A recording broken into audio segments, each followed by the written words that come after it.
আসসালামু আলাইকুম দর্শক, লন্ডন থেকে স্বাগত জানাচ্ছি। আমি কাজী হেমায়েতুদ্দিন মিশন এবং সমসাময়িক বাংলাদেশের রাজনীতি এবং ভূরাজনীতি নিয়ে আমাদের সঙ্গে আলোচনায় আজকে অতিথি হিসাবে আছেন। জ্বালানি সংকটে হাঁসফাঁস করছে বাংলাদেশ। ভয়ঙ্কর সংকট। ভারত ছাড়া বাঁচাবার কেউ নেই।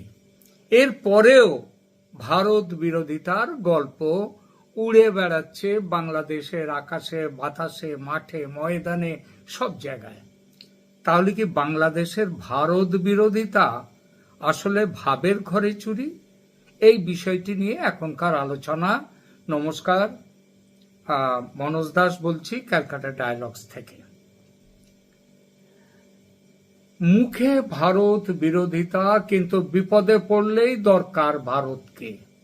রাজনীতির মঞ্চে বলা হবে ভারত বাংলাদেশের শত্রু, ভারত আধিপত্যবাদী, আমরা চোখে চোখ রেখে সমানভাবে কথা বলতে চাই, ভারত বাংলাদেশকে নিয়ন্ত্রণ করতে চায়, অনেক অনেক রকমের কথা ভারতের বিরুদ্ধে।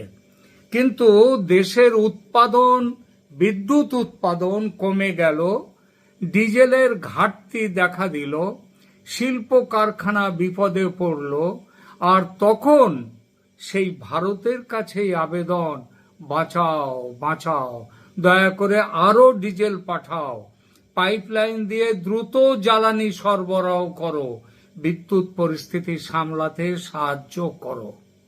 এখন প্রশ্ন হলো, ভারত যদি সত্যি বাংলাদেশের এত বড় শত্রু হয়, ওই যে সেই 24শে আগস্টে, জুলাইয়ের সেই সব স্লোগান মনে আছে তো? আমরা ভুলিনি এখনো। ভারত যাদের মামার বাড়ি, বাংলা ছাড়ো তাড়াতাড়ি, তাই না? তো তাহলে প্রতিটি ভারত যদি সত্যি বাংলাদেশের এত বড় শত্রু হয়, তাহলে প্রত্যেকটা বড় সংকটে ভারতের সাহায্য কেন প্রয়োজন হয়? আর ভারত যদি এতটাই প্রয়োজনীয় প্রতিবেশী হয়, তাহলে বাংলাদেশের রাজনীতিতে এত তীব্র ভারত বিরোধিতা কেন? এটা কি বাস্তব অবস্থান, নাকি ভাবের ঘরে চুরি? আজ সহজ ভাষায় সেই প্রশ্নের উত্তর খুঁজব। চলুন যাওয়া যাক। প্রথমে বাংলাদেশের বর্তমান জ্বালানি পরিস্থিতিটা বুঝে নেওয়া যাক। সাম্প্রতিক হিসেবে বিদ্যুতের সর্বোচ্চ চাহিদা বাংলাদেশে 18,000 মেগাওয়াটে পৌঁছেছে, কিন্তু উৎপাদন বা সরবরাহ বেশিরভাগ সময় 14 থেকে 15,000 মেগাওয়াটের মধ্যে আটকে যাচ্ছে। অর্থাৎ ঘাটতি কখনো 3,000, কখনো 3,500, কখনো তার চেয়েও বেশি। সহজ ভাষায় বললে, দেশের প্রয়োজনীয় বিদ্যুতের প্রায় 1/4 মতো সেটা কোনো কোনো সময়ে সরবরাহ করা যাচ্ছে না। বহু জায়গায় দীর্ঘক্ষণ লোডশেডিং হচ্ছে। দোকান, বাজার, শপিং মল রাত 8টার মধ্যে বন্ধ রাখার নির্দেশ দেয়া হয়েছে।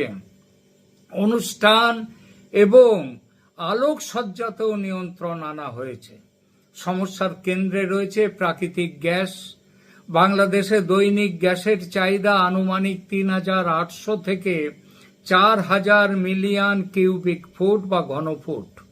সরবরাহ প্রায় 2,600 মিলিয়ন ঘনফুটের কাছাকাছি, অর্থাৎ প্রতিদিন 1200 থেকে 1400 মিলিয়ন, মানে প্রায় 1/3 বেশি ঘাটতি। তার উপর মহেশখালীর এলএনজি টার্মিনালে আগুন লাগার পর দৈনিক প্রায় 450 মিলিয়ন ঘনফুট সরবরাহ সাময়িকভাবে বন্ধ হয়ে গেছে। টার্মিনাল আংশিক চালু হলেও পুরো ক্ষমতা এখনো ফেরেনি। ফলে বিদ্যুৎ কেন্দ্র গ্যাস পাচ্ছে না। বিকল্প হিসেবে ডিজেল ও ফার্নেস অয়েল দরকার, কিন্তু আন্তর্জাতিক বাজারে দাম বেশি, সরবরাহ অনিশ্চিত এবং বাংলাদেশের বৈদেশিক মুদ্রার ক্ষমতাও সীমাহীন নয়। সংকট তাই শুধু বিদ্যুতের নয়, এটা জ্বালানি, অর্থনীতি, বিদেশি মুদ্রা, শিল্পোৎপাদন সব মিলিয়ে একটা হযবরল অবস্থা, একেবারে ঘেঁটে ঘ। কিন্তু ভারতের কাছে কেন যেতে হচ্ছে? বাংলাদেশের বিদ্যুৎ ও জ্বালানি মন্ত্রী প্রকাশ্যে স্বীকার করেছেন, ডিজেলের ঘাটতি বিদ্যুৎ উৎপাদনে প্রভাব ফেলছে। তাই ভারত বাংলাদেশ ফ্রেন্ডশিপ পাইপলাইন দিয়ে আরো ডিজেল চাওয়া হয়েছে। ফ্রেন্ডশিপ পাইপলাইনের কথা মনে আছে তো? সেটা হচ্ছে শেখ হাসিনা বাংলাদেশকে ভারতের কাছে বিক্রি করে দিতে অনেকগুলো চুক্তি করেছিলেন, এইগুলোই তো বলা হয়। তো সেই চুক্তির অন্যতম হচ্ছে এই ফ্রেন্ডশিপ পাইপলাইন, বন্ধুত্বের পাইপলাইন। তা সেইখান দিয়ে ডিজেল চাওয়া হয়েছে, সেখান দিয়ে ডিজেল যাচ্ছেও। কেন ভারতের কাছে চাওয়া? কারণ ভারতের সঙ্গে বাংলাদেশের সরাসরি পাইপলাইন রয়েছে। নুমালীগড় রিফাইনারি থেকে পার্বতীপুর পর্যন্ত ডিজেল পাঠানোর ব্যবস্থা আগে থেকেই তৈরি করে গেছেন কে? করে গেছেন শেখ হাসিনা। সমুদ্রপথে অন্য দেশ থেকে জ্বালানি আনতে জাহাজ প্রয়োজন, বন্দর প্রয়োজন, বেশি সময় লাগবে, ডলার প্রয়োজন, কিন্তু ভারত থেকে পাইপলাইনে তুলনামূলক কম খরচে এবং দ্রুত, অতি দ্রুত ডিজেল পাওয়া সম্ভব। চীন বাংলাদেশের খুব বড় বন্ধু বলে বাংলাদেশিরা খুব বগল বাজান। তো চীন বাংলাদেশের বন্ধু বলে দাবি করতে পারে, সেই দাবিতে বাংলাদেশিরাও মান্যতা দিতে পারে। পাকিস্তান ধর্মীয় ভাই, ধর্মীয় ভ্রাতৃত্বের কথা বলতে পারে। তুরস্ক বা মধ্যপ্রাচ্যের দেশগুলো ধর্মীয়, রাজনৈতিক সব রকমের সমর্থন দিতে পারে। কিন্তু বাংলাদেশের বিদ্যুৎ কেন্দ্র থমকে গেলে সেটা বাঁচাতে পাইপলাইনে ডিজেল পাঠানোর বাস্তব ক্ষমতা রয়েছে একটিমাত্র দেশের, এবং সেক্ষেত্রে বাংলাদেশের তাদের কাছে যাওয়া ছাড়া কোনো উপায় নেই। কি নাম দেশটার? দেশটার নাম ভারত। এটাই ভূগোলের নির্মম সত্য। বন্ধু নির্বাচন করা যায়, প্রতিবেশী নির্বাচন করা যায় না। ভারতও বলেছে বাংলাদেশের আবেদন বিবেচনা করা হচ্ছে। তবে ভারতের নিজের চাহিদা, ডিজেলের প্রাপ্যতা এবং পরিশোধন ক্ষমতা দেখে সিদ্ধান্ত হবে, সেই সিদ্ধান্ত অনুযায়ী যাবে। অর্থাৎ ভারত দরজা বন্ধ করেনি, আবার বাংলাদেশের প্রয়োজন মেটানোকে নিজের বাধ্যবাধকতা বলেও মানেনি। তাহলে ভারত বিরোধিতা আসছে কোত্থেকে বাংলাদেশিদের? এখানে একটি বিষয় স্পষ্ট করা দরকার, বাংলাদেশের সব মানুষ ভারত বিরোধী একথা সম্পূর্ণ ভুল। একটি দেশের 18 কোটি মানুষকে একই মানসিকতার বলে দাগিয়ে দেয়া যায় না। বাংলাদেশে প্রচুর মানুষ ভারতের সঙ্গে সুসম্পর্ক চান, আমরা জানি। চিকিৎসা, শিক্ষা, ব্যবসা, সংস্কৃতি, পর্যটনের জন্য তারা ভারতের ওপরেও নির্ভর করেন। সমস্যাটি বাংলাদেশের সমস্ত জনগণের নয়, সমস্যাটি প্রধানত বাংলাদেশের রাজনৈতিক সংস্কৃতির। আর সেই সংস্কৃতিতে যারা বিশ্বাস করে তাদের একাংশের। সেখানে ভারত বিরোধিতাকে বহুদিন ধরে একটি সহজ রাজনৈতিক অস্ত্র হিসেবে ব্যবহার করা হয়েছে ভোটের বাজারে ডিভিডেন্ড নেয়ার জন্য। দেশে দ্রব্যমূল্য বাড়লো, বলা হলো এটা ভারতের ষড়যন্ত্র। নির্বাচনে হেরে গেল কোনো দল, বলা হলো ভারতের হস্তক্ষেপ। কোন সরকার ভারতের সঙ্গে চুক্তি করলো তো দেশ বিক্রি হয়ে গেল। সীমান্তে সমস্যা হলো, ভারত বাংলাদেশের স্বাধীনতা কেড়ে নিতে চাইছে বলে হুঙ্কার দেয়া হলো। কিন্তু ভারত থেকে বিদ্যুৎ এলো, ডিজেল এলো, খাদ্যশস্য এলো, হাসপাতালে চিকিৎসা পাওয়া গেল। হাসপাতাল সম্পর্কে মনে পড়ছে, চীন বলেছিল বড় বড় হাসপাতাল তৈরি করবে, আরো সহজে তাদের চিকিৎসা দেবে। কি হলো আজ অব্দি জানা গেল না। এখনো যেদিন ভিসা খুলে দিল ভারত, সেদিন কয়েক ঘন্টার মধ্যেই 2 লক্ষ লোক ভিসার অ্যাপ্লিকেশন করে ফেলল। তো এই সব যে হলো, এইসব খবর বেশি প্রচার করা হয় না, কারণ ভারত বিরোধিতার রাজনৈতিক লাভ আছে। ভারতের সহযোগিতা স্বীকার করলে সেই লাভ থাকে না। আর এটাকেই আমি বলছি ভাবের ঘরে চুরি। ভারতকে শত্রু বলে ভোট চাইব, কিন্তু সংকটে ভারতের সাহায্যই চাইব। ভারতীয় পণ্য বয়কটের ডাক দেব, কিন্তু সকাল থেকে ঘুম থেকে ওঠার থেকে রাত্রে শুতে যাওয়া পর্যন্ত ভারত ছাড়া উপায় নেই, ভারত ছাড়া পথ নেই। ভারত থেকে তুলা, সুতো, যন্ত্রাংশ, খাদ্য, বিদ্যুৎ, জ্বালানি আমদানি বন্ধ করব না, ভারতীয় সংস্কৃতির বিরুদ্ধে বক্তৃতা দিয়ে যাব, অথচ ভারতীয় সিনেমা, গান, টেলিভিশন, চিকিৎসা এবং শিক্ষার আকর্ষণ কোনোটাই এড়াতে পারবো না। এই দ্বিচারিতা বাংলাদেশের ভারত বিরোধী রাজনীতির মূল দুর্বলতা। ভারত বিরোধিতা যে জনপ্রিয় হয় কেন, এর কয়েকটা ঐতিহাসিক ও রাজনৈতিক এবং ধর্মীয় কারণও রয়েছে। প্রথমত, ছোট রাষ্ট্রের পাশে বড় রাষ্ট্র থাকলে সন্দেহ তৈরি হয়। বাংলাদেশ মনে করে ভারতের আয়তন, অর্থনীতি এবং সামরিক শক্তি এত বেশি যে দুই দেশের সম্পর্ক কখনো পুরোপুরি সমান হতে পারে না। আরে সমান তো দূরের কথা, কাছাকাছিও হতে পারে না। দ্বিতীয়ত, তিস্তার জল বন্টন, সীমান্তে মৃত্যু আর এই অনুপ্রবেশ, লোক ঢুকিয়ে দেয়া, ভারতে যাও, ওখানে তো কাজ নেই।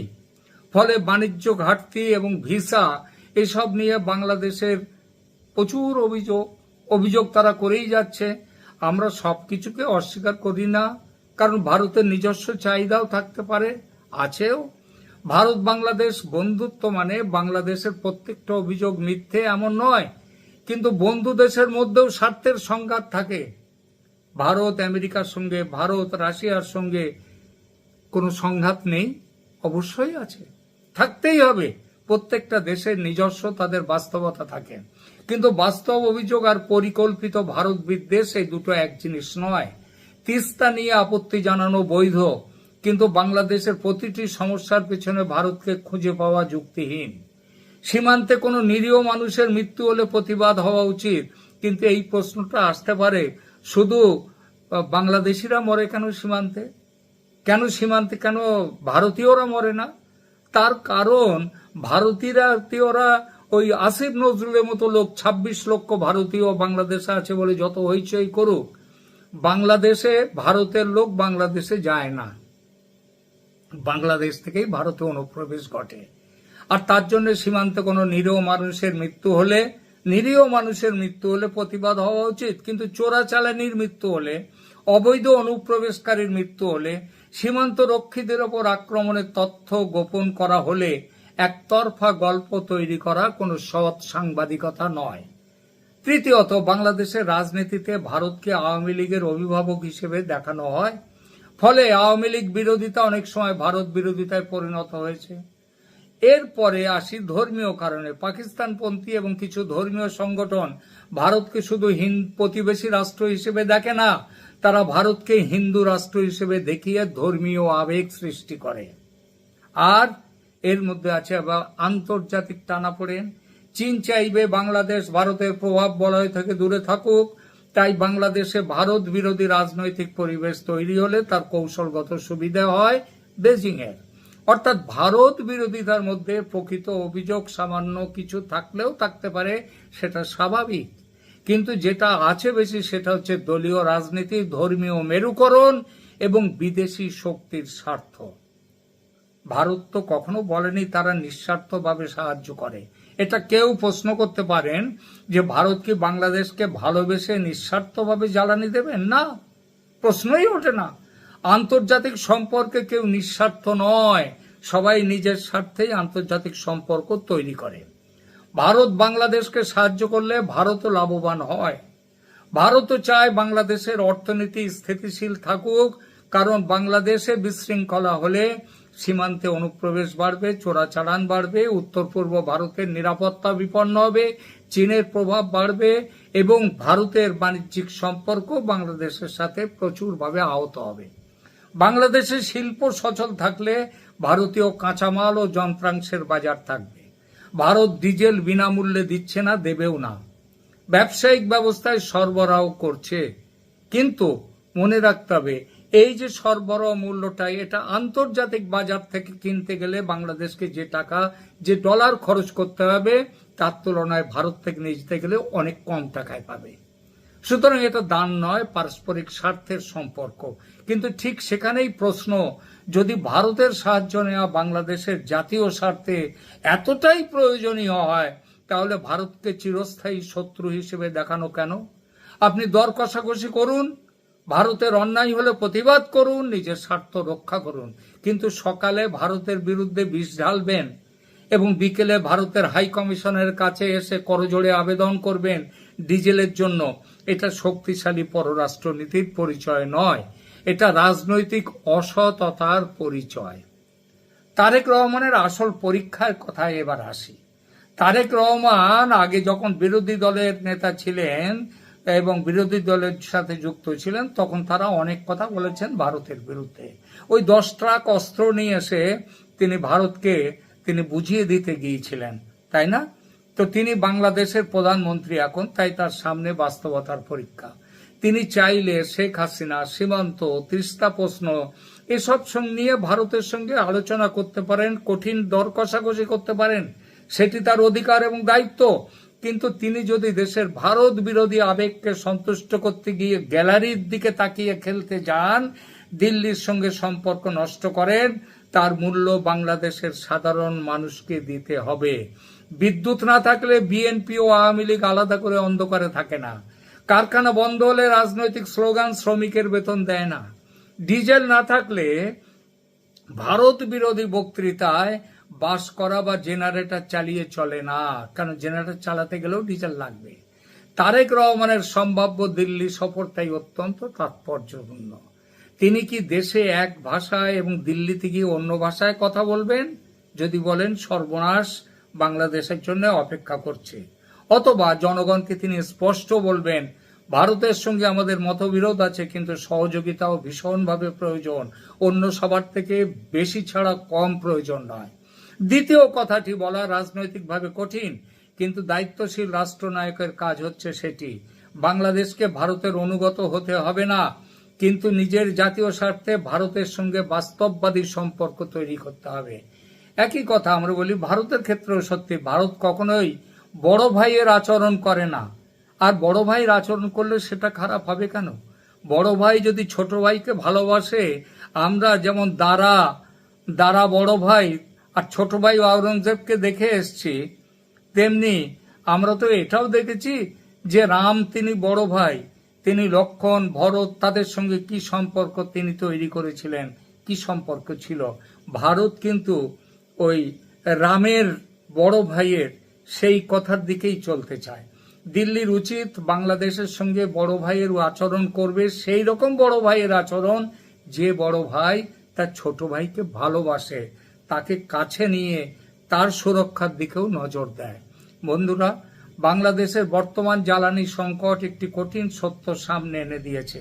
সেটা হলো, ভারতকে গালি দিয়ে বাংলাদেশের রাজনৈতিক মঞ্চ গরম করা যায়, কিন্তু বিদ্যুৎ কেন্দ্র চালানো যায় না।